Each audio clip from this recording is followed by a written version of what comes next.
حجاج الفيل. هل الوازع الديني ضعف؟ يعني الناس تقعد تقول لك ايه، الحمد لله ظاهرة التدين انتشار مش عارف ايه وبتاع، وعلى الرغم من ذلك بنجد ركام من مساوئ الأخلاق كما أحب أن أقول دائما موجود مع زيادة ظاهرة التدين. هل هو تدين سطحي شكلي ما بيعتمدش على أنا خاطب فيك مسألة الأخلاق بجانب العقيدة؟ يعني أنا أهتم معاك بالعقائد جدا وبمسائل كثيرة هي من الإسلام بأهمية بمكان، الولاء والبراء، التوحيد بأنواعه، الرقابة، مش عارف الإحسان، لكن في النهاية أصل إلى الأخلاق، الحياء وما شابه ذلك، عفة اليد، عدم أكل الحرام. فحضرتك شايف هل في تقصير من الدعاة، ولا شايف إنه زي ما الأستاذ صبحي قال وزي ما الدكتور سعيد مصري قال إن المجتمع بقى دي ثقافته فبنفصل؟ أنا متدين ماشي ما عنديش مشاكل، إنما ما عنديش أي مشكلة إن أنا لازم أدفع عشان أخلص. شايفها إزاي؟ بسم الله والصلاة والسلام على رسول الله. بداية أنا لي رؤية الوازع الديني، غياب الدين، بداية غياب الدين وبعض أحكام الفقه عن كثير من الناس أو الجمهور اللي عايش. غياب الدين وبعض أحكام الفقه، كثير من الناس ما بيعرف إيه الحكم الفقهي أو إيه حكم الرشوة، إذا كان راشي أو مرتشي. إذا كان في القانون الراشي بيترك، خلاص أنت دفعت تترك، إن اتمسكت تترك، وإما اتمسكتش خلصت مصلحتك. لكن عندنا في الدين وضع تاني. فأنا بقول عندنا في الدين إيه؟ النبي صلى الله عليه وسلم قال لعن الله في الحديث لعن الله الراشي والمرتشي، وفي رواية أبي هريرة والرائش، يعني الوسيط بينهما. إذن الاثنان أو الثلاثة. ساعات المرتشي مكسوب شوية من المرتشي، من الراشي. المرتشي مكسوب من الراشي يدخل واسطة، يعني يدخل وسيط بالظبط كده. بيسموه سك. دخول الوسيط ده برضو معاهم اشترك في الإثم سواء. الثلاثة ملعونين. نعم. يعني اللعنة هنا طرد من رحمة الله.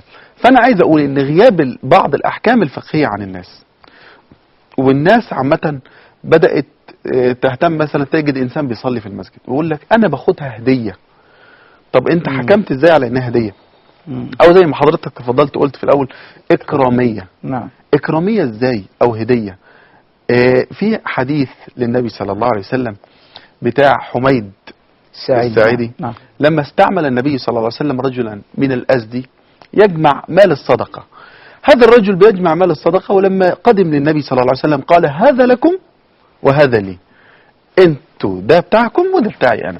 فيقوم سيدنا النبي صلى الله عليه وسلم يغضب غضب شديد ويقول أفلا جلس في بيت أبيه أو بيت أمه أكان يهدى إليه؟ لو كان قاعد في بيت أبيه أو أمه أيهدى إليه هذه الهدية؟ استغلال المنصب من أجل تحصيل مال ليس من حقه. نعم. هنا والنبي صلى الله عليه وسلم يوضح يقول لك إيه؟ والله ما الذي يأخذ شيء من هذا، فمن أخذ شيئا من هذا يحمله يوم القيامة. الله. يحمله يوم القيامة على عاتقه. أنت جمعت مال حرام، أنت خدت مال رشوة، ظننتها هدية، والهدية دي غير مقبولة. نعم. دي مش هدية. نعم. ده هدية من أجل منصب. نعم. سيدنا عمر بن عبد العزيز لما كانوا يدوا له هدية فلا يقبلها، قالوا النبي صلى الله عليه وسلم يقبل الهدية وأنت لا تقبل. نعم. النبي بيقبل وأنت ما بتقبلش. قال لا، كانوا يعطوها للنبي صلى الله عليه وسلم لأجل نبوته لا لولاياته. نعم. أما بالنسبة لنا نحن فإحنا بناخد الهدية دي مش هدية، هي أصبحت رشوة. نعم. طيب قبل ما أرجع للدكتور سعيد، هل أنت بتشوف أي الرأيين تميل إليه؟ في رأي يقول لك أنت لو ليك حق في مكان ومش هتقدر تحصل على الحق ده إلا من خلال الرشوة، ادفعها والإثم على المرتشي. ورأي تاني يقول لك اصبر واحتسب. بتميل لأي الرأيين يا شيخ حجاج؟ يعني أنا حقي وعايز أخده وده حقي طبيعي، يعني لا في انفصال ولا مثلا في شبهة. حقي جه وقت إن أنا أركب التليفون ودوري عدى عليه 3000 واحد، وكل ما يجي أروح أقول له ده اللي فات ده قبلي كنت أنا قبله ب 3000، يقول لك عدي بكرة، أصل ما فيش كابل، أصل ما فيش بنك، أصل ما فيش سويتش. فتحت راسك وحطيت له مياية في درجه، الخط يركب لك بعد ربع ساعة. فتعمل كده، أو بتوافق على رأي بعض العلماء المتأخرين بيقولوا تعمل كده عشان تاخد حقك، ولا تمتنع وترفض وتصبر وينتهي الأمر عند ذلك؟ في الحالة دي عايزين نعرف الأول معنى الرشوة. اتفضل.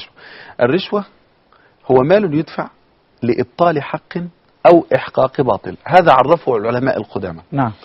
أما في العرف الجاري مال يدفع للحصول على شيء يصعب الحصول عليه، شيء صعب انك تحصل عليه، او من حقك ولكن صعب ان تحصل عليه. اما هذا الامر اللي انت عايز تحصل عليه اما جائز شرعا وقانونا او غير جائز شرعا وقانونا. في مسألة الجائز شرعا وقانونا، لو انا شيء زي ما حضرتك بتكلم نعم. في تليفون او في حاجة زي كده، نعم. انا باخد رخصة دور عند بتوع الاحياء، او اخد رخصة دور، كلامنا خفيف عليهم يا رب. هو يعني المسألة بقت متفشية وبقى خطر في المجتمع، يعني وهذا خطر يسبب انهيار اخلاقي بصورة لا تتخيلها حضرتك. نعم. لان بيجعل في هذا المرتشي الطامع، نعم. وفي الرائش والذي يرشي الراشي، نعم. الراشي نفسه بيجعل منه يعني عدم كفاءة. نعم. ولا يحاول أن يبحث مثلا عن الشيء بأصله. فأنا أرى إذا كان الإنسان يستطيع أن يستغني عن هذا الأمر فلا يدفع. فلا يدفع. أما إذا كان لابد من هذا الأمر، رد حق أو رد مظلمة عن نفسه، أو رد حق دفاعا عن نفسه أو عن دينه أو عن ماله، نفسه ودينه وماله، فيدفعها والإثم على الآخذ. نعم. وفي ذلك نستدل بذلك بحديث عبد الله بن مسعود رضي الله عنه. نعم. سيدنا عبد الله بن مسعود لما أخذ بأرض الحبشة، نعم. إيه اللي حصل؟ دفع دينارين. نعم. الدينارين اللي دفعهم دول، يعني احنا لما بنحسبها ما دفعهمش للي مغتصب، لا ده دفعهم لواحد عشان يخلصوا. نعم. من الطريق. فلما دفع سيدنا عبد الله بن مسعود الدينارين كان الاسم على الايه؟ على الآخذ وليس على عبد الله.